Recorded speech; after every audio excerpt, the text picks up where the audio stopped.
Bentonville is one of those places that people kind of get here and they're like, what's so important here about what's worth fighting a battle?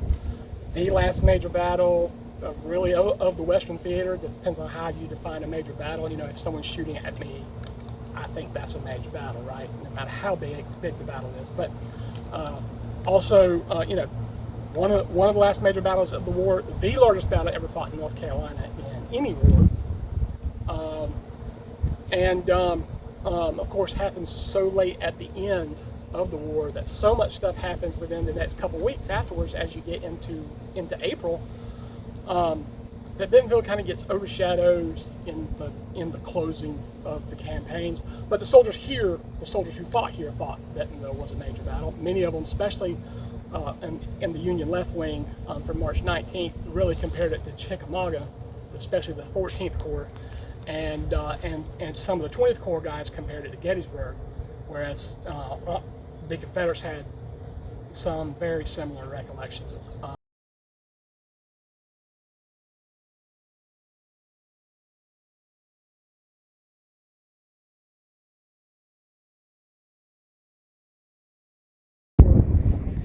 Headquarters, which is way on the opposite side of the hard press. And this way, General William Passmore Carlin, who's the commander of the 14th Corps, gets his division up super early that morning, puts on his finest uniform, which is convenient because he's going to say in his memoirs he knows there's going to be a battle today, and he wants everyone to be able to see him on the field. Carlin, William Passmore Carlin, yes. Yes, he's the problem with that story is that Carlin may also have put on his finest uniform because he was going to be one of the first generals into Goldsboro. And so he leapfrogs in line. He's been marching second in line behind his fellow division commander, James David Morgan's division.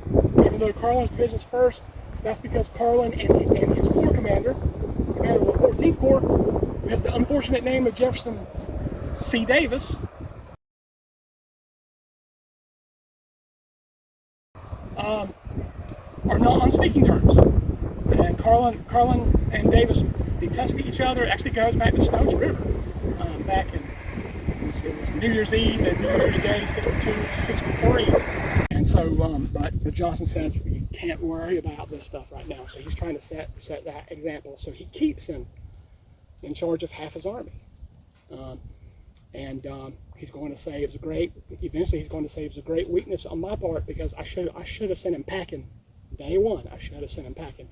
And Bragg didn't. Bragg asked to be relieved. He asked Davis to relieve him, and Davis tells Bragg more or less the same thing. We can't worry about this stuff right now. And so, but in this case, it would have behooved Johnston to actually be petty and fiery. It actually would have probably worked to the Confederates' favor.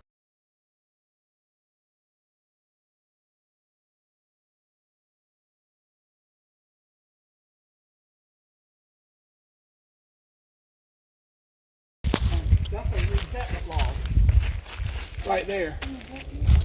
Yeah, revetment log to reinforce the trench. There's a great chance that was one of Willis Cole's fence rails. Oh. And there's several of them along this line. And Ed Bars always said, he told me that he's only seen them here and at a place near Wilmington called the Battle of Forks Road. And in fact, it was 3 or 4 times before he passed away. He said these are the only 2 places he's seen them. So we used to kind of keep this area off limits because we worried about someone digging them out and selling them. But now it was kind of that we finally came around to the attitude of what's the point of preserving something no one's ever going to get to see. And so now that we have walking trails, it's kind of self-patrolling. Perfect parade form. The junior reserves, where we were, when they see them emerge from the woods, and this is at 2:45 p.m. So getting into late afternoon, or at least mid-afternoon.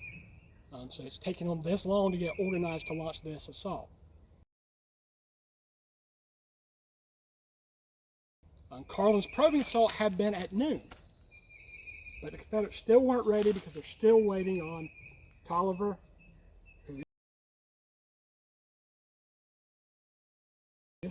who's now here deploying, but they're waiting on McLaws, who never gets to deploy anyways. And so when the Army of Tennessee finally steps off at 2:45, it's 6,500 men versus 11,000, like it could have been. With McLaws. McLaws isn't over here to extend that Confederate attack. And it's not as forceful as it would have been. Like I said, probably the entire 14th Corps would have been caught up in it versus only Carlin's division. Now, when I say the entire Corps, Sherman's Army Corps, I should have said this earlier, Sherman's Army Corps each have 3 divisions. But 1 division is left with the Corps' wagon trains. So there's only 2 advanced fighting divisions. So Carlin commanded 1 division, James Morgan commanded the other division. And Athol Baird commands that 3rd division, but they are not here until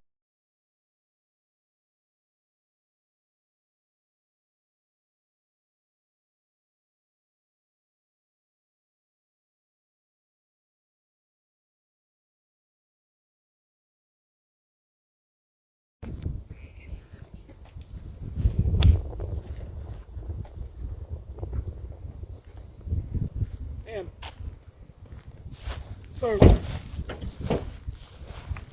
Hardee's advance from across that field to our right. Some Confederates venture westward towards the Morristown, where that behind us, that road right there is where we started, behind that pine tree over there, the Junior Reserve. Some of the Confederates attack westward, some of them come south, this direction. And Morgan, who knows he has Confederates in front of him, he's going to dispatch Benjamin Fearing's brigade, his reserve, because he sees this mass of men coming across this field. He's going to send Fearing's brigade attacking it, more or less spoiling it. This is going to be somewhere around 3:30 by now. And the woods catch fire, and it's starting to get smoky, and smoky and hard to see. But there's still a couple hours of daylight, hour and a half to 2 hours of daylight. The Confederates better get something done while they can. The thing is, like I mentioned earlier, Bragg waits an hour instead of advancing because he was waiting for McLaws to get over there.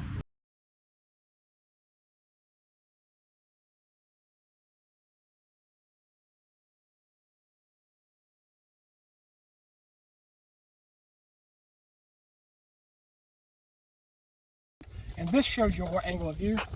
Now, that revetment log we went to is right there, that direction. Okay. Now, when, and you don't see it because this is later, but when the Army of Tennessee steps off, Carlin, with only those 6 regiments, these guys over here on the far right, where they start, which is Tolliver from Hardee's Corps, and then Bate from the Army of Tennessee, whose nickname was Old Grits, and I have no idea why. Couldn't begin to tell you why. Those guys overlapped Carlin, so they didn't really fight too much on the coal plantation. Maybe just skirmishers. So they have more of a straight run here towards the Morris farm. But by the time they approach this area, once again, 4:30, pushing 5 o'clock, and some of the fighting goes on to about 6 o'clock here. Slocum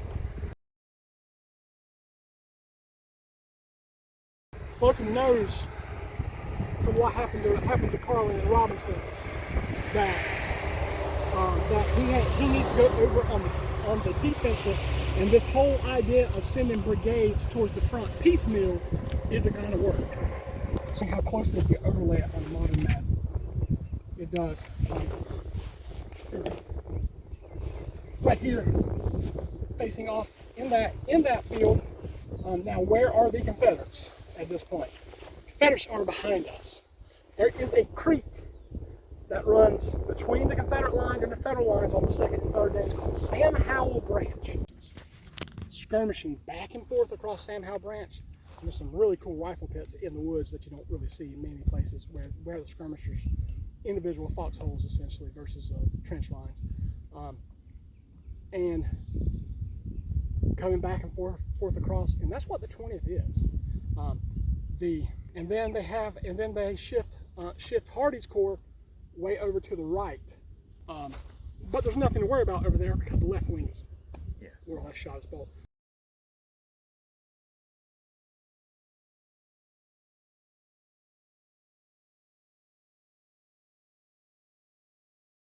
Thank you for watching our video.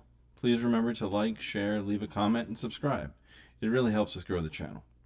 Also, if you're looking for more history-related content, then we invite you to head over to our website, americasbesthistory.com. There you'll find hundreds of well-researched articles on a plethora of topics ranging in dates from 1491 to the present day. We upload new articles weekly. Hope to see you there.